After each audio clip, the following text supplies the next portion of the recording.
Shalom, saudara yang diberkati Tuhan. Mari kita berdoa sebelum kita mendengar kebenaran firman Tuhan. Kita berdoa.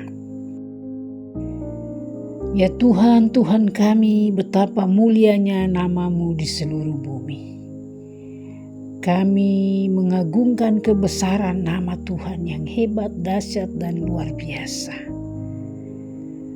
Tiba saatnya kami hendak mendengar kebenaran firman Tuhan. Urapi kami dengan kuasa Roh Kudus, sucikan hati kami, sucikan pikiran kami. Benih firman yang ditaburkan, benih akan bertumbuh subur, berakar, berbuah 100 kali lipat dalam seluruh hidup kami.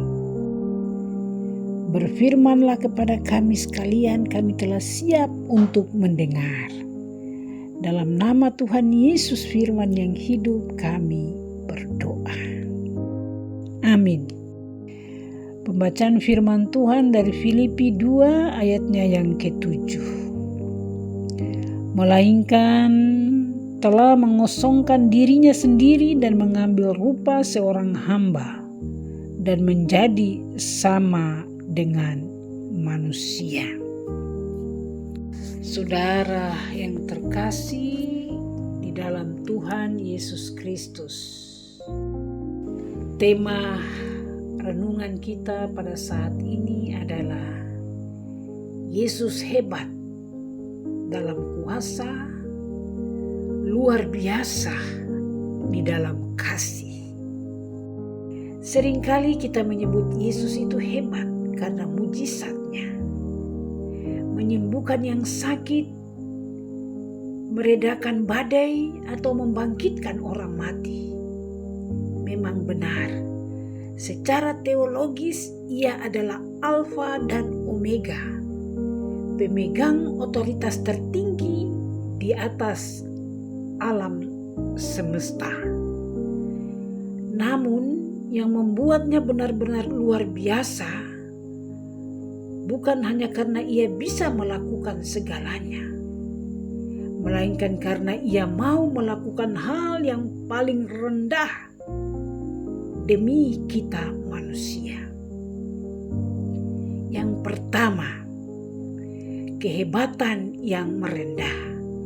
Yesus tidak menggunakan kehebatannya untuk memegahkan diri.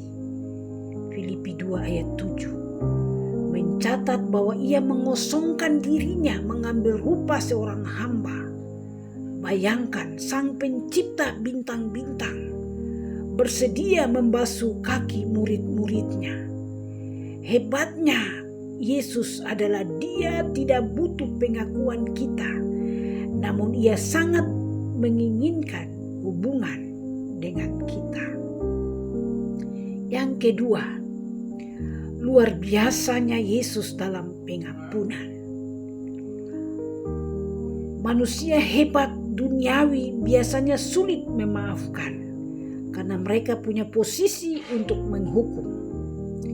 Tetapi Yesus berbeda. Di atas kayu salib, di tengah rasa sakit yang luar biasa, ia justru berkata, "Ya Bapa, ampunilah mereka sebab mereka tidak tahu apa yang mereka perbuat."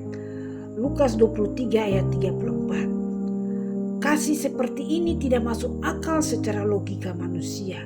Itulah mengapa Yesus disebut luar biasa. Yang ketiga, solusi yang hidup. Dunia menawarkan motivasi, tapi Yesus menawarkan transformasi.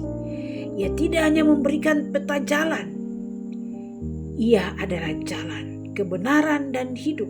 Kehebatannya Yesus terbukti karena ia tidak hanya mati tetapi ia bangkit. Kubur yang kosong adalah bukti bahwa masalah terbesar kita, dosa dan maut, telah dikalahkannya. Introspeksi bagi kita. Jika Yesus begitu hebat untuk mengendalikan alam semesta, masakan ia tidak hebat cukup untuk memegang kendali atas masalah kecilmu hari ini? Jika Ia begitu luar biasa untuk mengasihi musuhnya. Bayangkan betapa ia sangat mengasihimu, yang disebutnya sahabat. Saudara yang terkasih di dalam Tuhan Yesus Kristus, Tuhan yang kita percaya, Tuhan Yesus Kristus, Dia adalah Yesus, adalah Tuhan yang hebat dan luar biasa. Tidak ada yang sama seperti Dia di bawah kolong langit, hanya Yesus saja. Untuk itu mari kita datang percaya sungguh-sungguh kepadanya, memberi diri untuk dibimbing, dituntun, dan hidup kita diberkati dan kita diselamatkan. Dan kita menarik banyak jiwa, keluarga kita semua, kita bawa untuk terima Yesus sebagai Tuhan dan Juru Selamat. Hanya Dia satu-satunya jalan kebenaran dan hidup. Tidak ada satupun di bawah kolong langit ini yang memberi kita keselamatan dan kehidupan. Hanya Yesus Kristus.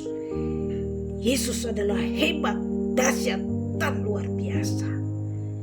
Tuhan memberkati kita dengan firman-Nya. Mari kita berdoa. Tuhan Yesus, terima kasih karena Tuhan adalah Tuhan yang hebat dan luar biasa. Ajar kami untuk tidak hanya mengagumi kehebatan-Mu, tapi juga menghidupi kasih-Mu yang luar biasa dalam keseharian kami. Dalam nama Tuhan Yesus kami berdoa. Amin.